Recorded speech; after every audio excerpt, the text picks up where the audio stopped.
50 को संविधान सभा ने संविधान के उस प्रारूप को स्वीकार किया जिसे डॉक्टर B.R. अम्बेडकर की अध्यक्षता में ड्राफ्टिंग कमेटी ने तैयार किया था।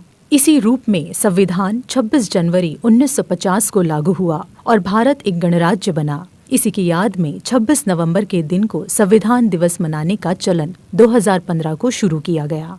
यह दिलचस्प बात है कि ये चलन उस साल शुरू हुआ जब डॉक्टर अम्बेडकर की 125वीं जन्म जयंती मनाई जा रही थी। यह राष्ट्र की तरफ से डॉक्टर अम्बेडकर को दी गई श्रद्धांजलि है। सवाल उठता है कि संविधान सभा की ज्यादातर बैठकों में औसतन 300 सदस्य मौजूद रहे और सभी सदस्यों को संविधान के निर्माण में समान अधिकार प्राप्त था। तो आखिर क्यों डॉक्टर अम्बेडकर को ही संविधान का मुख्य वास्तुकार या निर्माता कहा जाता है? यह बात सिर्फ डॉक्टर अम्बेडकर के व्यक्तित्व और विचारों के समर्थक ही नहीं कहते, बल्कि भारतीय संविधान सभा के सदस्यों ने भी इसे स्वीकारा और विभिन्न अध्येताओं ने भी किसी न किसी रूप में इसे मान्यता दी। नेहरू के आत्मकथा लेखक माइकल ब्रेचर ने अम्बेडकर को भारतीय संविधान का वास्तुकार माना और उनकी भूमिका को संविधान के निर्माण में फील्ड जनरल के रूप में रेखांकित किया। नेहरू अ पॉलिटिकल बायोग्राफी द्वारा माइकल ब्रेचर 1959। संविधान सभा के समक्ष संविधान प्रस्तुत करते हुए अपने अंतिम भाषण में डॉक्टर अम्बेडकर ने गरिमा और विनम्रता के साथ इतने कम समय में इतना मुकम्मल और विस्तृत संविधान तैयार करने का श्रेय अपने सहयोगियों को दिया। लेकिन पूरी संविधान सभा इस तथ्य से परिचित थी कि यह एक महान नेतृत्वकर्ता का अपने सहयोगियों के प्रति प्रेम और विनम्रता से भरा आभार है। अम्बेडकर संविधान की ड्राफ्टिंग कमेटी के अध्यक्ष थे, जिसकी जिम्मेदारी संविधान का लिखित प्रारूप प्रस्तुत करना था। इस कमेटी में कुल 7 सदस्य थे। संविधान को अंतिम रूप देने में डॉक्टर अम्बेडकर की भूमिका को रेखांकित करते हुए भारतीय संविधान की ड्राफ्टिंग कमेटी के एक सदस्य T.T. कृष्णमाचारी, इन्होंने नवंबर 1948 में संविधान सभा के सामने कहा था, संभवतः सदन इस बात से अवगत है कि अपने यानी ड्राफ्टिंग कमेटी में जिन 7 सदस्यों को नामांकित किया है उनमें एक ने सदन से इस्तीफा दे दिया है और उनकी जगह अन्य सदस्य आ चुके हैं। एक की इसी बीच मृत्यु हो चुकी है और उनकी जगह कोई नए सदस्य नहीं आए हैं।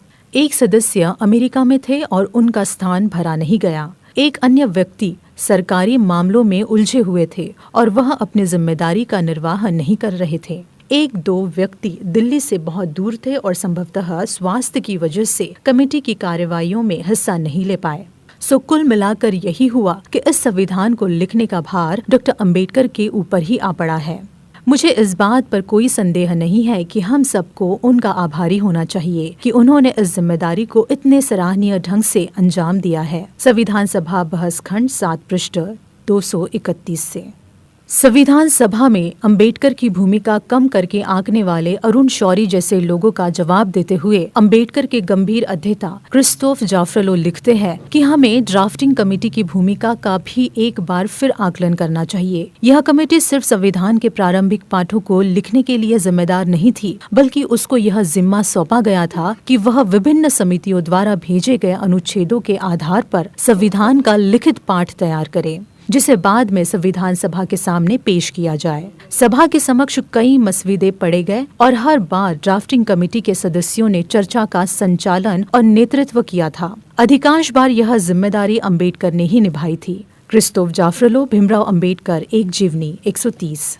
इसी तथ्य को रेखांकित करते हुए प्रमुख समाजशास्त्री प्रोफेसर गेल आमवेट लिखती है कि संविधान का प्रारूप तैयार करते समय उनके विवादित मुद्दों पर अक्सर गर्मागर्म बहस होती थी। इन सभी मामलों के संबंध में अम्बेडकर ने चर्चा को दिशा दी, अपने विचार व्यक्त किए और मामलों पर सर्वसम्मति लाने का प्रयास किया। अम्बेडकर उन चंद लोगों में शामिल थे जो ड्राफ्टिंग कमेटी का सदस्य होने के साथ साथ शेष 15 समितियों में एक से अधिक समितियों के सदस्य थे। संविधान सभा द्वारा ड्राफ्टिंग कमेटी के अध्यक्ष के रूप में उनका चयन उनकी राजनीतिक योग्यता और कानूनी दक्षता के चलते हुआ था। संविधान को लिखने, विभिन्न अनुच्छेदों, प्रावधानों के संदर्भ में संविधान सभा में उठने वाले सवालों का जवाब देने, विभिन्न विपरीत और कभी-कभी उलट से दिखते प्रावधानों के बीच संतुलन कायम करने और संविधान को भारतीय समाज के लिए एक मार्गदर्शक दस्तावेज के रूप में प्रस्तुत करने में डॉक्टर अम्बेडकर की सबसे प्रभावी और निर्णायक भूमिका थी। स्वतंत्रता, समता, बंधुता, न्याय, विधि का शासन, विधि के समक्ष समानता, लोकतांत्रिक प्रक्रिया और धर्म, जाति, लिंग और अन्य किसी भेदभाव के बिना सभी व्यक्तियों के लिए गरिमामय जीवन भारतीय संविधान का दर्शन एवं आदर्श है। ये सारे शब्द डॉक्टर अंबेडकर के शब्द और विचार संसार के बीज शब्द हैं। इस शब्दों के निहितार्थ को भारतीय समाज में व्यवहार में उतारने के लिए वे आजीवन संघर्ष करते रहे। इसकी छाप भारतीय संविधान में देखी जा सकती है। भारत का नया संविधान काफी हद तक 1935 के गवर्नमेंट ऑफ इंडिया एक्ट और 1928 के नेहरू रिपोर्ट पर आधारित है, मगर इसको अंतिम रूप देने के पूरे दौर में अंबेडकर का प्रभाव बहुत गहरा है। डॉक्टर अंबेडकर भारतीय संविधान की सामर्थ्य एवं सीमाओं से भी बखूबी अवगत थे। इस संदर्भ में उन्होंने कहा था कि संविधान का सफल या असफल होना आखिरकार उन लोगों पर निर्भर करेगा जिन पर शासन चलाने का दायित्व है। वे इस बात से भी बखूबी परिचित थे कि संविधान ने राजनीतिक समानता तो स्थापित कर दी है, लेकिन सामाजिक और आर्थिक समानता हासिल करना बाकी है, जो राजनीतिक समानता को बनाए रखने के लिए भी जरूरी है। लेखक सिद्धार्थ रामू हिंदी साहित्य में PhD है और फॉरवर्ड प्रेस हिंदी के संपादक